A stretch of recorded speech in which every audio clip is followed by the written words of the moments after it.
There needs to be someone who is sort of the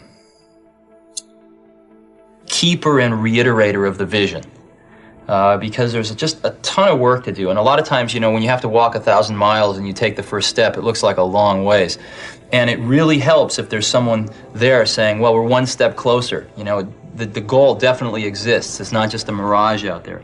So in 1,001 little and sometimes larger ways, the vision needs to be reiterated. I do that a lot. Boy, I've forgotten how much work it actually is to start a company. It's a lot of work. And you've got to do everything. You've got to come up with a name. You've got to come up with a logo. In addition to designing the product, you've got to figure out what to design. You've got to figure out how you're going to get it to the marketplace. You've got to do a part number system. You've got to go get bank accounts. You've got to set up charts, general ledgers, get a management information system, get a little kitchen set up, get a coffee maker, all this stuff. Well, my first saying is that the honeymoon is over. All of those wonderful things that we got for just being are now sort of just old news. We are like every other startup. We've been a company now for 6 months. And yes, you could say that, well, we had a lawsuit for 4 of those months and we had this and that. But the bottom line is the world doesn't really care. What the world cares about is what we produce. We've been a startup for 6 months. We've been spending money like we've been a startup for 6 months. And in some areas, we've really produced a lot. We've got a lot to show for 6 months in some areas. In other areas, we don't have a lot to show for 6 months.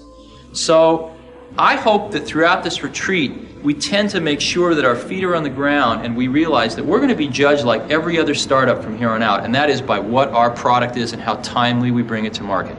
And getting a consensus on a common vision. We wanted people that were insanely great at what they did, but we're not necessarily those seasoned professionals, but who had at the tips of their fingers and in their passion the latest understanding of where technology was and what we could do with that technology, and who wanted to bring that to lots of people. So the neatest thing that happens is when you get a core group of 10 great people, it becomes self-policing as to who they let into that group. So I consider the most important job of someone like myself is recruiting. One of the things I've always found is that you've got to start with the customer experience and work backwards to the technology. You can't start with the technology and try to figure out where you're going to try to sell it. And I've made this mistake probably more than anybody else in this room. And I've got the scar tissue to prove it. And I know that it's the case. And as we have tried to come up with a strategy and a vision for Apple, it started with what incredible benefits can we give to the customer? Where can we take the customer? Not starting with, let's sit down with the engineers and figure out what awesome technology we have and then how are we going to market that. And I think that's the right path to take. You've got to find what you love, and that is as true for work as it is for your lovers. Your work is going to fill a large part of your life, and the only way to be truly satisfied is to do what you believe is great work. And the only way to do great work is to love what you do. If you haven't found it yet, keep looking, and don't settle. As with all matters of the heart, you'll know when you find it. And like any great relationship, it just gets better and better as the years roll on. So keep looking. Don't settle. Did you ever want to give up? Did you ever think of giving up? There were moments where it was pretty tough. There have been moments, but no, I don't think so. I don't think so. The first year or two was the hardest. And there was no personal computer in 1975. It's hard, it's very hard to believe. Well, that's why we made one. Yeah. We made one because we wanted one, and there wasn't one, so we had to make one. Did you know that when you made the personal computer, though, that this will become a major industry? I mean, did you know like this? No. It took about a year before we started to sense it. I had a partner named Steve Wozniak, who's a brilliant guy, and he did most of the engineering on the original Apple I and the Apple II. And after about a year, we showed it to we just made it for ourselves, and we showed it to our friends, and they all wanted one. And so we were busy making these computers by hand for our friends, and it was taking all of our life. All of our spare time. And so we decided we better manufacture 100 of these to get, so that we can not have to spend the rest of our lives making them for our friends. And that's how we got into this. We didn't think about starting a company. We were just doing it for ourselves, and then our friends, and then the circle got bigger and bigger and bigger. Now there's 25 million people. So you were having fun? Oh yeah. We've always had fun doing this. So many young people are aspiring to become, startup venture, venture companies and emulate something like Apple for themselves. And sometimes people come to me and say, I want to start a company. And I say, why? They say, oh, I want to make lots of money. I say, forget it. That's not a good enough reason. Most people that have started companies because they want to make lots of money, I haven't seen very many of those succeed. The ones that succeed are people that come, sometimes they don't even want to start a company, they just have an idea that they want to get out, express out into the world. And oftentimes they have to start a company because nobody else will listen to them. It's a company of 10,000 people. How do you permeate the message throughout all the employees? What do you say to them? Well, you permeate it by example, ultimately. And in other words, when something's not quite good enough, do you stop and make it better, or do you just ship it? And everybody watches to see how the senior management makes those decisions. And what we've tried to do is stop and make it great before we ship it. When we have problems, stop and fix them.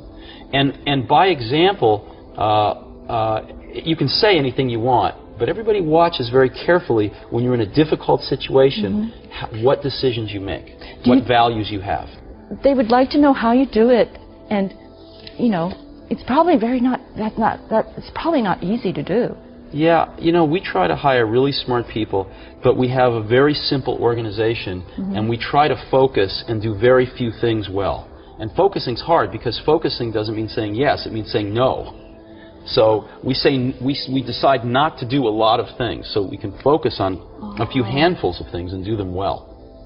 And I think everybody working at a company wants to do something great. They want to be excited about what they're working on, and they want to be recognized for it if they do a really great job. So we just try to allow people to do the best work of their lives at Apple and get it out to 25 million customers that we have. And that's very exciting. And when you're working on something, and if this works out, up to 25 million people are going to use this. It's very motivating. And it's not just 25 million of our customers, but other companies tend to follow us. It takes them a few years, but other companies tend to copy what we do if it works. And so we can influence the whole industry. How do you see yourself 10 years from now? My headlights are not that good. I don't know. I don't really think about it. I think about a year, 2, 3 down the road. We have some projects at Apple that are sort of maybe 4 years down the road, 5 years, probably like 3 or 4 at the most, because things change too much. You can be going down a path, you say, well, in 5 years I want to be here, but then something new happens, and you just say, forget that, I want to be over there. So most of this 5-year planning that I've seen in my life, some of it's essential, but most of it changes too quickly. So we tend to look 3, 4 years. It's about as far ahead as we can see.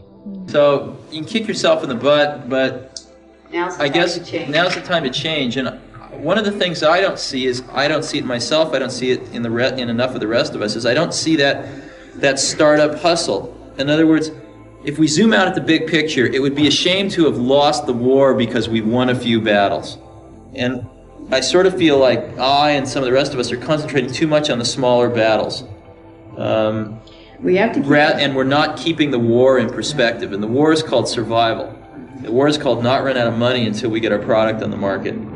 Some insights and some fundamentally different experiences which I thought might be very beneficial to their lives because of this germ of an idea a few years ago. And that's an incredible feeling. To know that you had something to do with it, A, and B, to know it can be done. To know that you can plant something in the world and it'll grow and change the world ever so slightly.